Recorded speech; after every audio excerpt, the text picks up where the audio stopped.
Welcome back, everyone. This is Alexis, and this is Peter, and this is a BNC More TV review, and we're knocking on Ivory. I'm not sure if this is what. That is not this. What is this? It is metal of some sort. Well, we don't know, but we are going to review the 4th season of House of Cards. They say we get the leaders we deserve. Well, here's what I think America deserves. A leader who's not afraid to look you in the eye and tell you what he believes. I believe in putting people first. I believe in putting America back on track. Wow. Wow. I don't even know where to start. Well, obviously, this takes off. We're going to get into spoilers here, obviously, so be warned.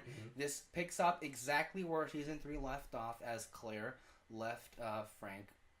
And for the first 4 episodes, at least, it was Frank v. Claire. And let's talk about that part of the season very quickly. Well, you're the political connoisseur. Why don't Right. Why don't you Thank take you it for away? pointing that out. I thought it was absolutely devious. Claire is the only one that can stick it to Frank in a rather interesting way, and for her to orchestrate that parade of bullshit, the first of the photo of the KKK with his father, and then the photo with Francis and his Civil War ancestor, all causing in South Carolina, his home state, and then him losing his home state. We recently witnessed a politician losing his home state, which was a disaster for him, and even he admitted, I'm talking about Marco Rubio, by the way, even he admitted his career was over. So, I mean, that was actually maybe somewhat unrealistic that he would survive that, but considering what happened thereafter, I can kind of see how he survived that whole thing. Yeah. But really, and then, of course, what happened beforehand when Frank, in the State of the Union address, when he literally used that speech to screw over Claire, and the look she had on her face is like, you bitch, I'm gonna kill you. But I will say, you know what? Claire had that coming. She did. Because yes. The 3rd season's probably my least favorite season. She pissed me off during this Oh season. my god, thank because, you. Yeah. You know what? Like, a lot of her reasoning for doing shit was complete bullshit. Right. And like, she they kept were fucking everything up. She kept fucking everything up for, like, the stupidest reasons. Like, oh, I've suddenly grown a conscience. Oh, someone died. And it's like, really?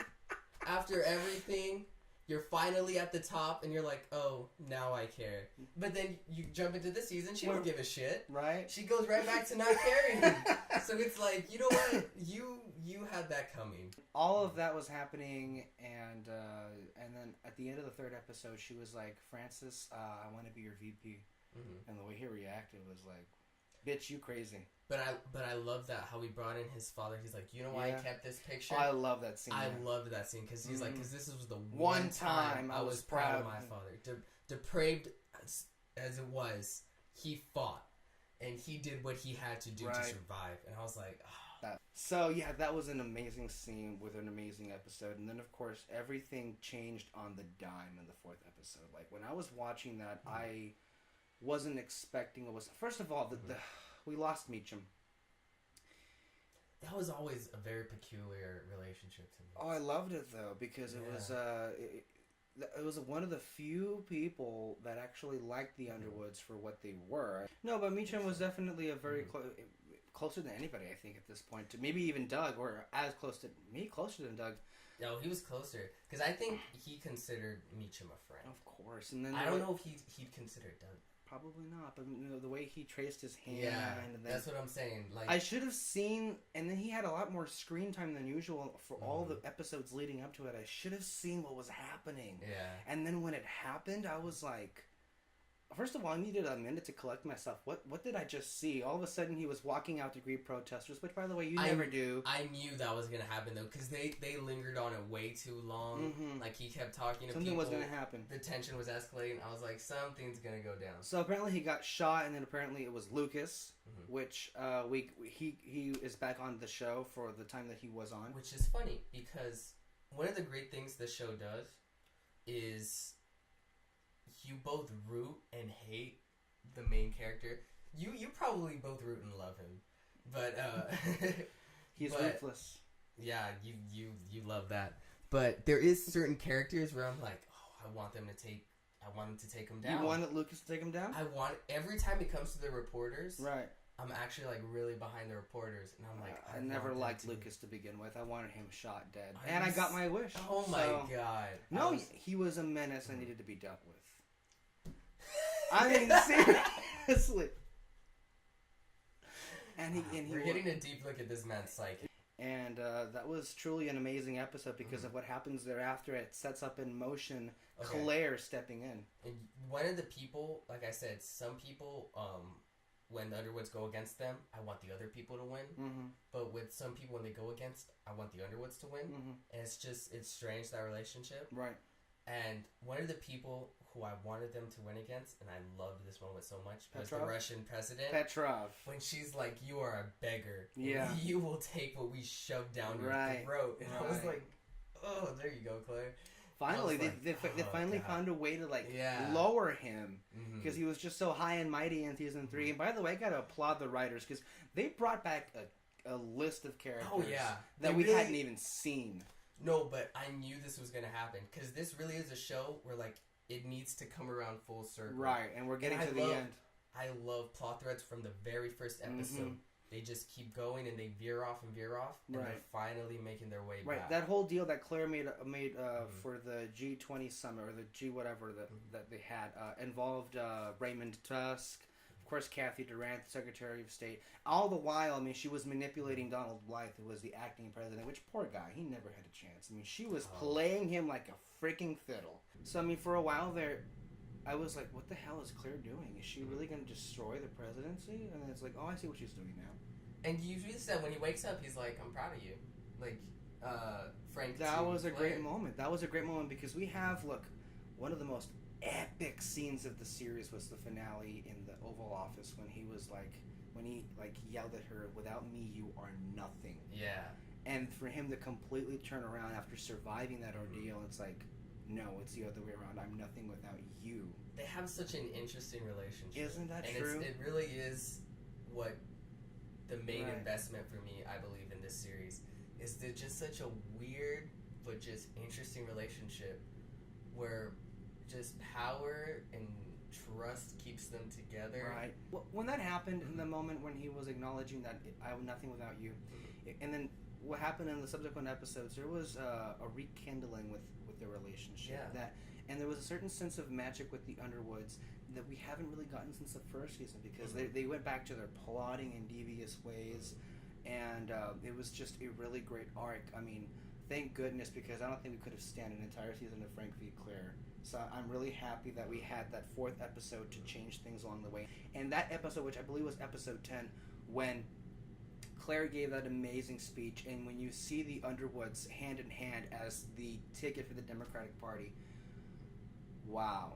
It's just like, that really is House of Cards at its best. You know, it's taking the craziness of politics and turning it into something really compelling, and just seeing those two really on top of the world. I mean, I don't think you've ever seen them as more unified and on top of the world than at that moment.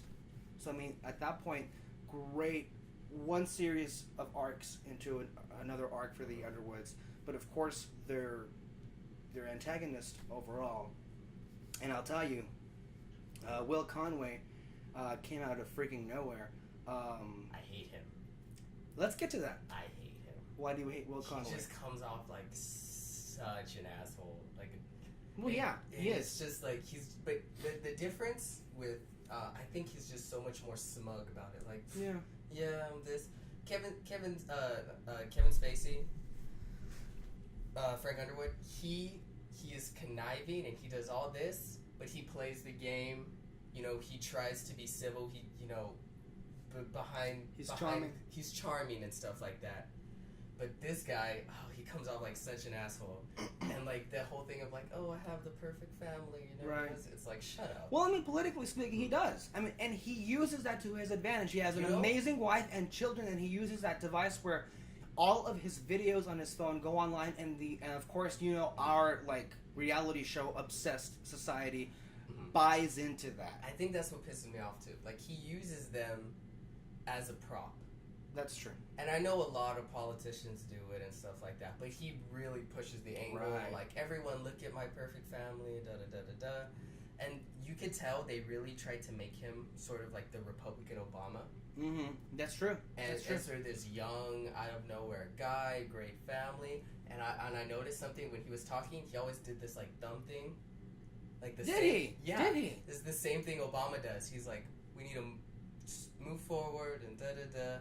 I was like, that's some subtle shit, but that's cool. Like, I like the sort of the way they were playing that. Right. That was actually pretty cool. I love that. Sometimes I'm for the Underwood, sometimes against him. Mm-hmm. I'm 100% behind the journalists and them trying to expose and that was stuff like and that came back into the forefront this season, because in the third season that wasn't much of anything really.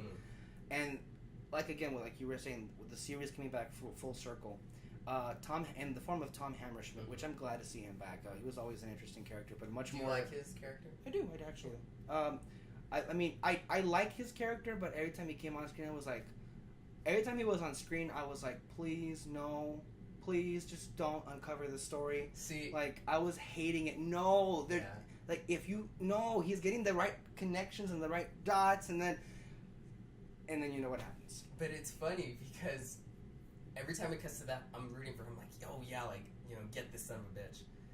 And then I'm not. I'm like, I no. know. But then when they go back and it's Frank Underwood having to deal with Conway, I'm like, oh, you go, Frank, get this guy. All the while this is happening. Yeah, and it got to the point where, like, they really interconnected, and it's like, I don't know where I stand. Of course, look, and that leads to the two-part finale where we have the hostage crisis with Aiko, not ISIS, and then Aiko, right? He invites Will Conway to, like, he pretty much sets him up for failure, and it completely blows up in Frank's face. Backfires. Like, seriously, that pissed me off so much. Oh my god! I was like, I wanted him to stab him. I was like, screw democracy. Right. But then again, that sets in motion the finale and it starts off with Frank. He's a fucking tyrant, and the way he spoke to them, to the terrorists over the phone when that episode began, it was like, oh shit. Like, I'm like, and then they hung up. And then when he sent Claire to go talk to the leader of ICO, apparently, and then all of this was happening while Tom and the Herald finished the story, and then they emailed it to Seth, and then Doug got it, and then when they get Frank in the Oval, and then when he's just very, like, just reading it, right, with his glasses and everything, and then when he's just trying to soak it in, and then he walks over to Seth, and then he, like, slaps him. How did this happen? Like, that's the most you've ever seen him just, like, let loose his anger. Like, seriously, I was like, and honest to God, I was like, there's no way he's coming back from this. Like, how do you move forward? How? And then, and then the last-ditch effort was to get him one-on-one with Tom. But at this point, Tom understands. And it's funny because he was kind of convincing me. And this is me. I know the story. I know he did all these bad things. But the way he was like, oh, you know Frank, this is that's bullshit. Frank, though. And I was like, oh, God, he's good. Right. He was getting me, and I even know he's full of shit. So I was like... I mean, and for a while there, it seemed as if Tom was kind of, like, wavering, but then at the end, it's like... He's like, no. And I like that. He really plays that really stronghold journalist. Exactly. Like, I'm looking for the truth. I'm exposing corruption. I don't care who you are. And, like, I think that's something that I also really admired. That's why I was really for it. Yes. But then... I swear to God, this is like one of the most brilliant moments. And I kind of expected it to go this way from the very beginning of the show, when we came to the president. But it's like, I'm tired of winning over people's hearts. Why don't we create chaos? And it's like, oh shit, you're doing it. And like, I feel a smile perk up. It's like, they're gonna come back. And then it's like, war. Fucking war. That's how you do it, because these people are always willing to go a step further than anybody else. And you bet your ass. And you know what? Once they had that notion in their head, they went to town.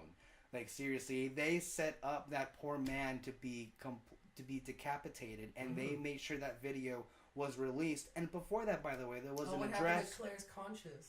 Oh, right. Oh. And that address to the nation by President Underwood about like fear. That Yeah. was perfect. Perfect. I mean, the fear mongering, making people scared for their lives, and then releasing the video on for people to see. And then, I mean, that last scene where you can hear the guy's neck being completely honestly, ripped like, open. I was like, It got me too. Yeah, and everybody else in the room except the Underwoods looked away. Like not one. They didn't waver for 1 second. In fact, it looked as if they were enjoying it. They're like, this is our ticket to the presidency. Right, and then as the camera pans in and you see those two, and then that's right. We don't submit the terror. We make the terror. And all of that, my friends, all that adds to a very satisfying season. I really feel they delivered this season with really connecting the threads from the previous three in a much more satisfying way. But all in all, look, I know there was a lot of things we didn't get to as far as the minor characters. There wasn't much of Remy or Jackie, even though I kind of hate their guts now. Do you really? Yeah! I mean, seriously, like, I honestly, like looking characters. back, Frank should have killed Jackie. You know what? She should have killed But him. she had a point though. When she finally walked away from everything, she's like, either the next 4 years I lose to a Republican, or I'm, being thrown around by Frank. So like when she walked away, I was like, yeah, like. Well, yeah, she's doing good by herself, but in hindsight, he should have just killed her because she was such a really traitor. Dark person is a traitor. It's politics. Excuse me. That's business in the as basis usual. of the show, That's my business friends. as In the usual. basis of the show, and murder is actually an understandable weapon. As far as giving like an overview of what I thought about the show, or this season in particular. I like to read reviews of things. Yeah, and, right, and one of the biggest complaints they had, and I want to say like bullshit, is that like, oh, it's kind of unrealistic. It's this and it's that. Yeah, but that's the show though, isn't it? No, it's not unrealistic. I'm sorry. Well, that's... Look at politics. Don't you freaking tell me it's unrealistic and then turn on the news and fucking Donald Trump is winning the Republican primary. It's utter chaos. And you're going to look at this show and tell me it's unrealistic? We're going to have an open convention for a major political party this year. So, I mean, they were smart to get the ball rolling on that. So, as far as them, like, nothing in this show has happened where I'm like, well... That I can't imagine that happening. You have Donald Trump telling Mitt Romney, could have said, drop to your knees. And it's like, I'm sorry, it's not unrealistic. It is not. If anything, what we're seeing I'd rather have this be unrealistic. And be reality. And I'd rather a reality, political-wise, is a TV show. I'd really rather... But were there any negatives with the season? I mean, the first two episodes were somewhat slower. The first one was a little bit slow. I will say, I'm going to sound like such a hypocrite because I'm going back to the unrealistic thing. The one thing that did kind of bother me is once they buried a scandal, it was buried. Right. And then it never really came up again. And that's sort of like a thing for this whole series. That's right. But because that even usually in reality, happens, though, with scandals. I mean... No, but even in reality, once they bury a scandal, it's really never let go. Like, with Hillary, Benghazi, it's never going to be let go. So, I would say if they just gave a little bit, one or two more callbacks to some of the past scandals they've had, it would really go a long way as far as for me. Was it bad that I'd rather have Frank be president than Hillary Clinton? Yeah. Is it really that bad? I guess it depends who you are. I mean, he is a murderer. But... This is a sick individual. Okay, screw you. First of all, I'm not... Come on. I'd rather him be President Donald Trump. Well, that's not saying much, honestly. Or Ted Cruz. Oh, that's true. No, bro, I mean, we're huge fans of this show, and I think, by and large, this was an extremely satisfying season. And yeah, anything else to add on to this? No. Great. Well, this is Peter and I'm Alexis. This has been an extended, 30-minute long? Ooh. You really went off there. Of course. Review for House of Cards on not really. It's one of my favorites. I have a lot of favorites. BNC More. Very special show, I'd say. And until next time, FU 2016. FU.